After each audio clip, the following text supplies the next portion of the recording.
Olá, meus irmãos, uma boa noite para você. Seja bem-vindo a mais uma palavra de vida. Você que esteve conosco na parte da manhã, hoje nós estamos fazendo a nossa palavra de vida em uma entrevista. Nós estamos aqui com a psicóloga Macia Pereira. Então, hoje na parte da manhã, demos início a uma conversa muito bacana falando sobre a saúde emocional e abordamos alguns aspectos das crises emocionais que as pessoas estão passando nesse momento de pandemia, onde nós temos um vírus circulando e as pessoas estão dentro das suas casas. Então nós estávamos falando que esse momento intensificou muito, né, essas crises emocionais. Estávamos conversando sobre isso e na parte da manhã, de uma forma bem específica, nós abordamos um grupo que está sendo afetado, né, por essas crises emocionais que são os idosos. E agora à noite nós estamos dando início à segunda parte e nós vamos estar falando sobre essas crises que estão acontecendo dentro de casa com o marido e a mulher, a mãe e o filho, a mãe que trabalhava o dia inteiro, deixava o filho na escola, só via o filho à noite e agora, Macia, estão dentro de casa e estão passando um perrengue com os filhos. Então, nessa noite nós estaremos falando sobre esses conflitos. E antes de entrarmos nesse assunto, novamente eu vou pedir para a Macia fazer essas considerações iniciais, se apresentar para você que não esteve conosco na parte da manhã, acompanhando essa entrevista na parte da manhã. Então, a Macia, nesse momento, estará fazendo as considerações iniciais. Em minhas considerações iniciais, eu posso falar que eu já estou um tempinho, né, nesse ramo da psicologia. Tenho 13 anos de formada, 13 anos atuando na área da psicologia. Sou especialista em saúde mental e psiquiatria. E na parte da manhã eu não cheguei a esse ponto, mas eu acho importante falar, porque quando nós nos formamos, cada um dá um viés, né, em sua formação, e eu escolhi trabalhar com a psiquiatria, trabalhar com a saúde mental. Muito bom. Macia, mães e filhos e marido e esposa, a convivência tem sido difícil demais. Então, os recursos que os pais têm se utilizado para poder manter a criançada quieta fica na televisão, fica no computador e deixa a gente em paz. A pergunta Macia, essa metodologia que os pais têm usado para poder, de alguma forma, acalmar os filhos, já que o filho não pode ir para natação, não pode ir para dança, não pode ir para o balé, essa metodologia pode trazer algum problema para essas crianças? Televisão o dia inteiro e internet?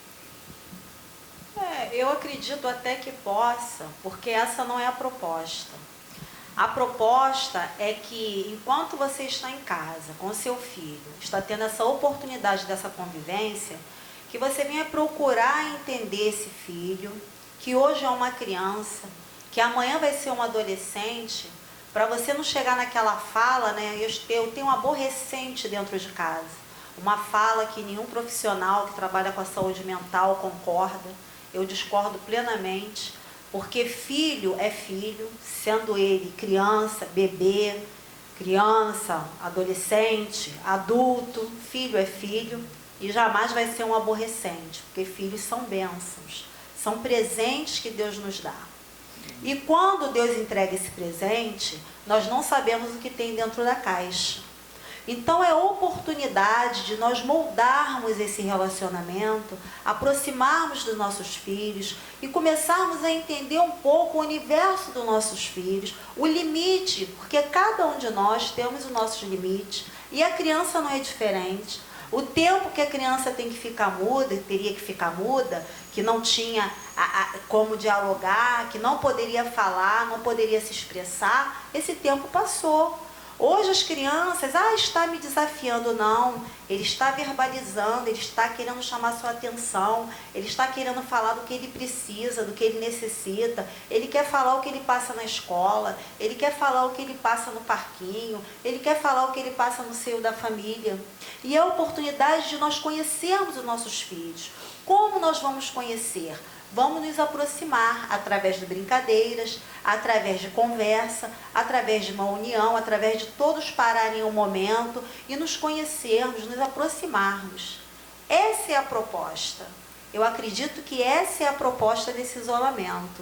Porque todo isolamento tem a sua proposta. E essa é a proposta, a união e a aproximação. Muito bom. E para aqueles pais que, por exemplo, identificaram, pelo fato de não conviverem tanto com os filhos, não conseguiam identificar que os filhos eram mal educados, respondões, brigões. Quando a professora chamava os pais na escola, a diretoria falava, olha, seu filho fez isso. Não, meu filho! Ficavam surpresos, porque nunca imaginavam que o filho podia fazer tal coisa. Mas agora, durante essa convivência, estão percebendo essas deficiências dos filhos. Então, alguns pais têm batido nas crianças, outros têm colocado de castigo. A questão é, qual é a melhor metodologia para correção? Ou qual é que você mais aconselha os pais? Bater, conversar, como os pais podem fazer a correção das deficiências que eles têm identificado? Bom, primeiro eu gostaria de falar que ninguém é culpado. Ninguém tem culpa do que está acontecendo, muito menos as nossas crianças. Então, a correção, quando nós falamos assim, a correção, é uma palavra assim pesada, né? É uma palavra que parece que a correção é distante do amor, você deixa de amar para corrigir, fica uma coisa meio que exército, capitão, militarismo. A gente começa a colocar nesse nível, correção. A gente pensa logo numa coisa assim, do militarismo, tem que corrigir, né? Algo autoritário. Algo autoritário. E não é dessa forma. Nós conhecemos os nossos filhos. Nós sabemos o que dói neles quando a gente retira. Nós sabemos lidar com esses filhos. Mas nós estamos numa sociedade que hoje pensa dessa forma. A minha ausência dentro do meu seio familiar e na vida do meu filho, eu compro com videogame, eu compro com celular, eu compro com uma moto e eu compro com carro. Então agora no isolamento, eu não tenho dinheiro. O que eu tenho em abundância são os sentimentos. Amor, compreensão. E como que eu vou tirar esse sentimento de mim e passar para o meu filho? Se eu não sei. Porque desde que eu tive meu filho, eu sempre trabalhei e sempre saí, ele estava dormindo e cheguei, encontrei dormindo. Então, é um exercício. Como eu falei na parte da manhã, todos nós sairemos marcados. Agora, nós temos que saber quais as marcas que nós iremos levar. Algumas por conta da pandemia e outras que nós vamos ser culpados por nós mesmos marcarmos nossos filhos e marcarmos nós mesmos. Sim, é interessante que a Bíblia também, ela está falando sobre isso, né? Porque a Bíblia fala assim que o pai que afasta a vara da correção, a expressão que ela usa é essa, a vara da correção, ou em algumas outras traduções, a vara da disciplina, na verdade ele está trazendo uma maldição sobre si. Então um pai que identifica um problema na vida do filho, uma deficiência, e não corrige, na verdade ele está contribuindo para uma piora do filho. né? Então, se ele não consegue corrigir, repreender, a gente não está falando não necessariamente de bater, até mesmo porque existe uma ala que defende que não se pode fazer isso, apesar que quando eu era garoto, o que mais a mamãe fazia era bater na gente. Mas, enfim, né, deu certo comigo, não quer dizer que vai dar certo com o outro, e a forma como minha mãe me disciplinou, não quer dizer que você tenha que disciplinar o seu filho dessa forma. Mas a grande questão que está em jogo existe uma necessidade de identificarmos e corrigirmos com um conselho ou tirando o celular, privando de algumas coisas. E não somente... muitas pessoas acham que ser um bom pai foi como você falou. Quer dar um celular, o iPhone X, acha que isso é amar, isso é cuidar, quando na verdade não tem nada a ver com isso. Sim, na realidade, nós percebemos que a criança, ela consegue, quando ela é criada, que ela pensando nos erros dela, vai botar no cantinho do pensamento. Cantinho do pensamento pode ser até a cama do pensamento, mas que ela saiba o porquê ela está ali. Porque uma das coisas que nós temos que ser com as crianças é sinceros, falar a verdade e o porquê.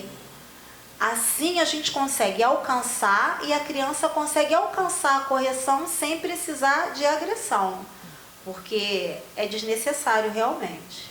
Isso, nós estamos nesse âmbito, né, falando dos filhos que são crianças. Mas, por exemplo, nós sabemos que temos muitas pessoas agora que estão nos assistindo e tem um filho que é adolescente. O grande problema dos filhos adolescentes e jovens é que os pais não conseguem identificar que eles estão passando por problemas. O que mais eu tenho que lidar como pastor é o seguinte... É um filho que tentou um suicídio, é um filho que está mal emocionalmente. Quando ele está no fundo do poço, o pai vira para mim e fala assim: pastor, eu não sabia que meu filho estava dessa forma. Sim. É o que mais a gente ouve hoje na caminhada, no dia a dia, ajudando essas pessoas. Macia, com os nossos filhos adolescentes e os nossos filhos jovens, como é que nós podemos identificar quais são os sinalizadores que eles estão precisando de uma ajuda? Os adolescentes e os jovens, eles têm uma dificuldade muito grande com as regras. E é uma forma difícil, não é fácil, mas é uma forma de você conhecer seu filho, até mesmo o que ele está passando. É você colocar as regras e os limites dentro da sua casa. No momento que você coloca as regras, esse jovem, esse adolescente, ele vai se incomodar. E quando ele começa a se incomodar, ele começa a verbalizar o que ele está sentindo. Só que para a gente usar essa técnica, a gente tem que estar preparado para ouvir de tudo. Porque nós vamos conhecer os nossos filhos no profundo e nós vamos ter que ter consciência e equilíbrio para sentar e dialogar. Porque a defesa da saúde mental sempre foi, sempre será o diálogo entre ambas as partes. Muito, mas muito bom. Agora vamos para a próxima pergunta, nossa segunda pergunta da noite. Vimos que recentemente, por um meio de comunicação, que agressões domésticas aumentaram em 30%. Então, como as pessoas estão mais tempo dentro de casa, a tendência é que, como diz o outro, é que comecem a se bicar, né? Para essas questões de violência, muitas delas não chegam a ser física, né? Mas temos muitas violências verbais, né? Marido falando atrocidade para a esposa falando atrocidade para o marido. Isso seria um indicador de que um casal precisa de ajuda? Sim, porque é uma violência psicológica. É uma das piores violências que tem, porque ela deixa marcas profundas, às vezes não, sempre irrecuperáveis, e onde muitos casamentos se acabam e terminam. O que tem que acontecer com esse casal é ele sentar e refletir e ele ver como está esse casamento. Por quê? A pandemia foi um gatilho, mas se perceber bem, já vem há um tempo atrás com quebras e fissuras nessa relação. rachamentos, cisões nessa relação. Então, esse casal tem que refletir esses momentos e procurar uma ajuda, sim. Se há um interesse, né, da família, se há um interesse dessa união, se há um interesse numa reconstrução entre ambas as partes, que procure um profissional que faça uma terapia familiar, faça uma terapia individual, mas que procure ajuda, sim. O que existe de interessante nessas confusões são os limites. Problema todo casal tem. Sim. Não, pessoal, não existe casal perfeito. Com certeza. Todo casal tem o seu problema, tem o seu desentendimento, né? Tem as suas diferenças que no decorrer do tempo aprendemos a respeitar. O outro tem um jeito. A grande verdade é que a sua esposa vivia em uma casa, o seu marido vivia em outra. Então ele tem a individualidade dele. Então, quando vocês moram juntos, os defeitos começam a aparecer, as qualidades também, enfim. Mas a grande questão, em meio a tudo isso, mesmo diante das diferenças, Macia, eu acho que nós não podemos romper os limites. O desentendimento vai haver, mas não pode ter uma agressão verbal. Com certeza. Juntou duas cabeças, aí a gente já sabe que qualquer momento... Porque nós somos seres únicos. E sendo seres únicos, nós somos diferentes. Por isso que o casamento é uma coisa muito séria. É um nível que você tem que levar sabendo que você vai para o resto da vida com aquela pessoa. Agora, se você levar para um lado assim, não deu certo, separa, você não vai aguentar nem o mínimo que o casamento tem por vir. Na verdade, esse tipo de pessoa que tem esse pensamento vai viver se separando. Certeza. Porque depois de algum tempo vai estar convivendo com outra pessoa, vai se deparar diante de uma crise e vai se tornar um ciclo, e é o que a gente vê hoje na sociedade, pessoas no terceiro, no quarto, às vezes até no quinto casamento, né? Outras que desistiram de se casar, moram juntas, mas desistiram de se casar, porque a vida dessas pessoas é assim. E outra coisa que eu aprendi é que às vezes em meio, Macia, a uma discussão, né? Não se pode ter contato físico de nenhuma natureza.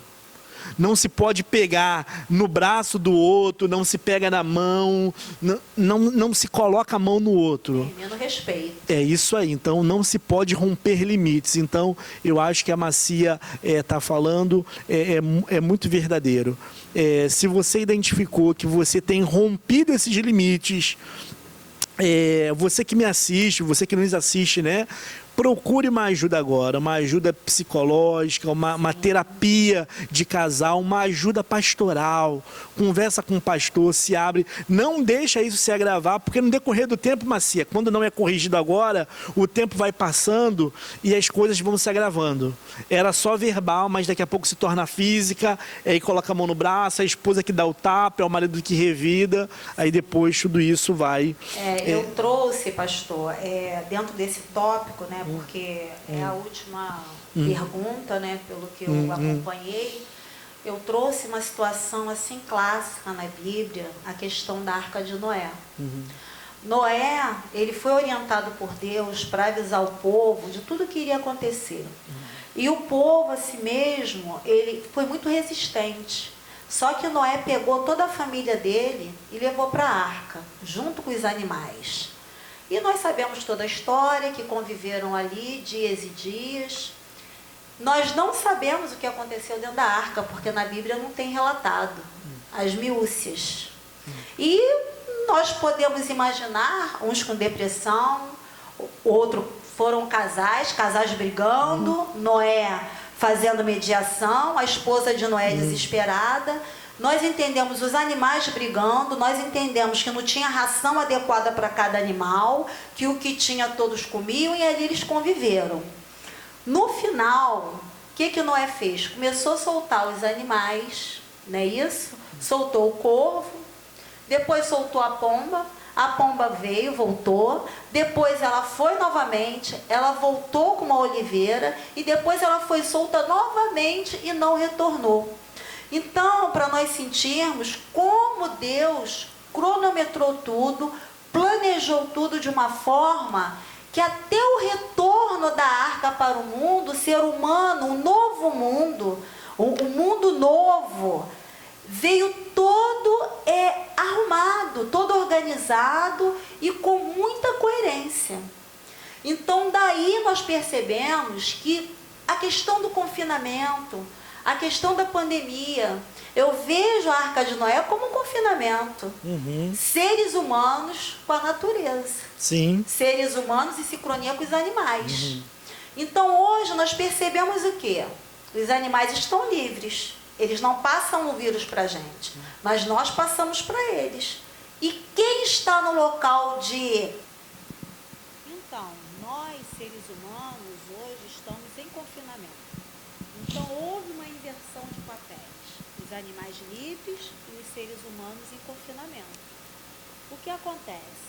A natureza, a importância dos seres humanos estarem em harmonia com a natureza. Há tempos atrás, anos atrás, a natureza ela vem pedindo socorro há muito tempo. E os seres humanos, assim, né, meio que não entendendo e muitas das vezes não valorizando a natureza, tudo que Deus tem nos dado, né? E hoje nós nos colocamos numa situação que nós estamos pedindo socorro. Porque os mares estão limpos, o ar está muito mais assim, né? Com muito menos poluição, a camada de ozônio está bem mais tranquila e, no entanto, nós estamos confinados. Então, o que nós viemos pensar? Que nós precisamos valorizar o que Deus tem nos dado. Amém. Precisamos valorizar aquilo que Deus tem nos proporcionado a viver. Amém. E que nós venhamos viver um dia de cada vez, respeitando e também, consequentemente, sendo respeitado. Amém. Então, a palavra, né, desse momento, até uma palavra assim, finalizando tudo que nós estamos assim discutindo, e estamos assim trazendo como reflexão, é que o nosso Deus, Ele é o Deus de ontem, Ele é o Deus de hoje, e Ele será eternamente. Amém. Que nós precisamos confiar no nosso Deus e precisamos aprender a valorizar as mínimas coisas, porque eu acredito que esse é um dos propósitos, a valorização, a união, né, o amor. Amém. Que tudo venha a ser cumprido, né, do povo de Deus, principalmente, aqui na terra. Amém. Querido irmão, você que nos assiste, você que nos vê, essa entrevista, ela está chegando ao final. Eu espero que você tenha sido ricamente abençoado. Antes da Macia fazer as considerações finais, eu gostaria de falar para você que 3 coisas, né, que eu tenho repetido em todos os nossos encontros online. A primeira é que o pastor tem dado atendimento todos os dias aqui na igreja, com hora marcada. Você que deseja um atendimento, seja um participante, né, que deseja atendimento, seja um participante não, envie uma mensagem, né, e marque um horário com o pastor. O segundo aviso é que nossa igreja ela tem arrecadado alimento para poder assistir a algumas famílias. Essa semana nós assistimos 10 famílias, doamos 10 cestas básicas. Então agora nós estamos aí novamente arrecadando alimento para montarmos novas cestas para podermos atender mais famílias que estão precisando. A nossa meta essa semana é ajudarmos mais 15 famílias. Então você que deseja doar, agora sim, seja um participante dessa obra e desse projeto. Você que é membro dessa igreja, não deixe de ser fiel a Deus no seu dízimo e na sua oferta. Seja generoso. Eu agradeço aos irmãos que têm contribuído, que têm transferido o seu dízimo, que têm dado a sua oferta. Que Deus possa abençoar a sua vida rica e abundantemente. Macia, por favor, faça as considerações finais. Minha consideração final é que eu estou muito feliz por estar aqui na minha igreja, né, com o meu pastor, estar aqui abençoando um pouco o povo de Deus e os irmãos amados também que estão assim assistindo. E eu quero falar o seguinte, que nós não venhamos deixar de sonhar. Amém. De planejar, de sonhar com o nosso futuro, de fazer assim idealizações, porque isso é muito bom. Nós não podemos desistir. Essa é a palavra. Não desista dos seus sonhos. Amém. Não desista do nosso Deus. Não desista de nada, porque o melhor está por vir. Amém. Eu também agradeço a sua presença, a sua disponibilidade aqui, que Deus possa abençoar a sua vida. Amém. Tá bom? Querido irmão, que Deus abençoe a sua vida e de toda a sua família, rica e abundantemente. No próximo domingo, vai ser o primeiro domingo do mês, é o primeiro domingo do mês o próximo, né? Primeiro domingo do mês. Não se esqueça que nós teremos ceia na parte da manhã. Então você deve preparar aí o seu vinho, o seu pão. O vinho é o suco de uva, o seu pão, não precisa ser o pão 24. No outro que é o próximo domingo, então, informação errada. Não, vai ser no próximo mesmo. Não, porque hoje é domingo, hoje já 27 é o próximo, isso mesmo. Então, desculpa aí, gente, olha, mas vai ser o próximo mesmo, o próximo domingo. Não esqueça de separar aí o seu pão, não precisa ser o pão sírio que nós utilizamos para ceia, pode ser um pão francês, um pão de forma. Não se esqueça de ter o suquinho de uva aí com você também, para você estar celebrando conosco a ceia na parte da manhã, tá bom? A ceia vai acontecer apenas na parte da manhã, então não se esqueça de se preparar para ela. Que Deus abençoe a sua vida, querido irmão, rica e abundantemente.